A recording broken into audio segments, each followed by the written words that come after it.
Rain hammered the dusty road as Lena, 24, sprinted barefoot toward the parking lot behind the old diner.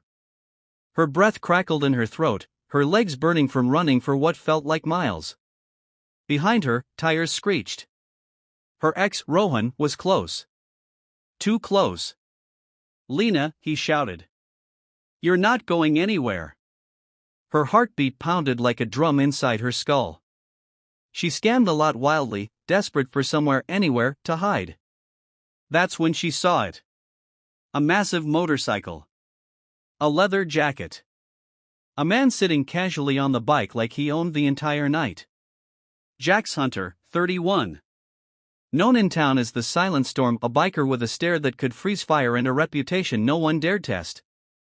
People said he'd survive things that would break the average man. No one knew the details, and Jax never told. And now Lena stood just feet from him, trembling, desperate, and bleeding hope. Something inside her snapped into clarity. Without thinking, without breathing, she ran straight toward him.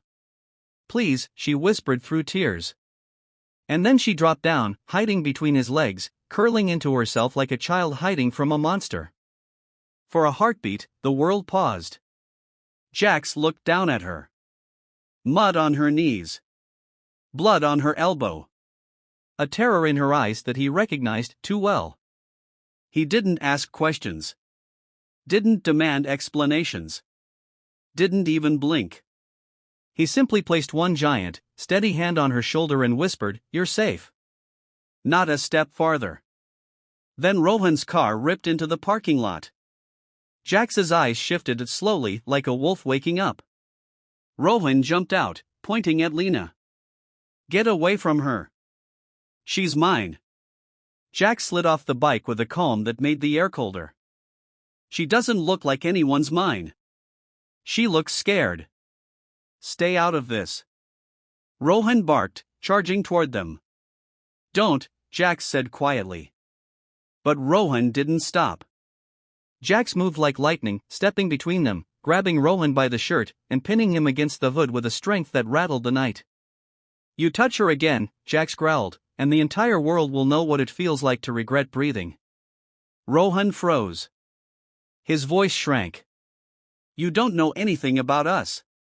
Jax leaned in. "I know fear when I see it. And she isn't scared of the night. She's scared of you." Police sirens wailed in the distance. The diner staff had already called.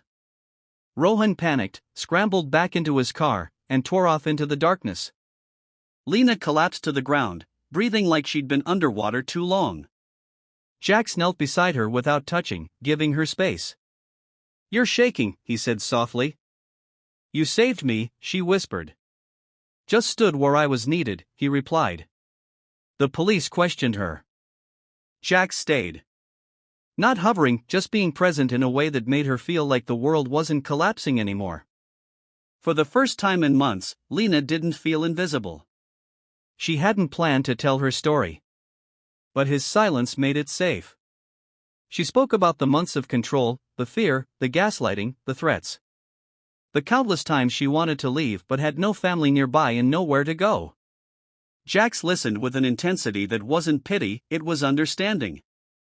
A kind of deep, raw empathy you only earn by surviving something yourself. When she finished, Jax stood up. "You got a place to stay tonight?" he asked.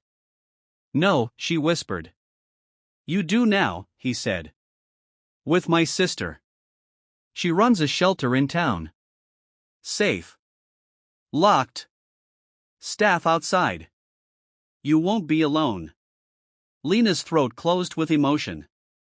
"Why are you helping me?" Jax looked away for a moment, jaw tightening. "Because once, no one helped my mom." That one sentence carried a lifetime of pain. Days turned into weeks. Lena stayed at the shelter, healing piece by piece. Therapy. Support groups. Small victories like learning to sleep again without nightmares. And every morning, on the bench outside, Jax would sit with a cup of coffee, one for him, one for her, never pushing her to talk, never asking for anything. Just being there. Small conversations turned into longer ones. Her laughter slowly returned. His guards slowly dropped. The town, once quick to judge Jax for his tattoos and silence, suddenly saw him differently. He wasn't a threat. He was a protector. A quiet guardian who'd stepped into darkness to pull someone out. Word spread. People talked. Not about the chase, but about the biker who shielded a stranger with nothing but courage and decency. The town changed. Became kinder. More aware. More willing to speak up when someone seemed in pain. One life saved became many. Months later, on a warm evening, Lena sat behind Jax on his motorcycle, her arms around him, not for fear, but for comfort.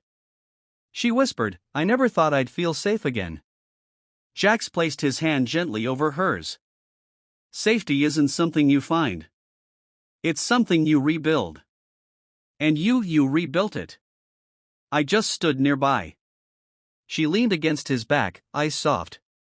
Still, thank you. For everything. He started the motorcycle and said, "Ready to see the town that shook because of you?" "Because of us," she corrected. They rode off together into the golden dusk, two people who had survived different storms, now building something steady, something healthy, something hopeful.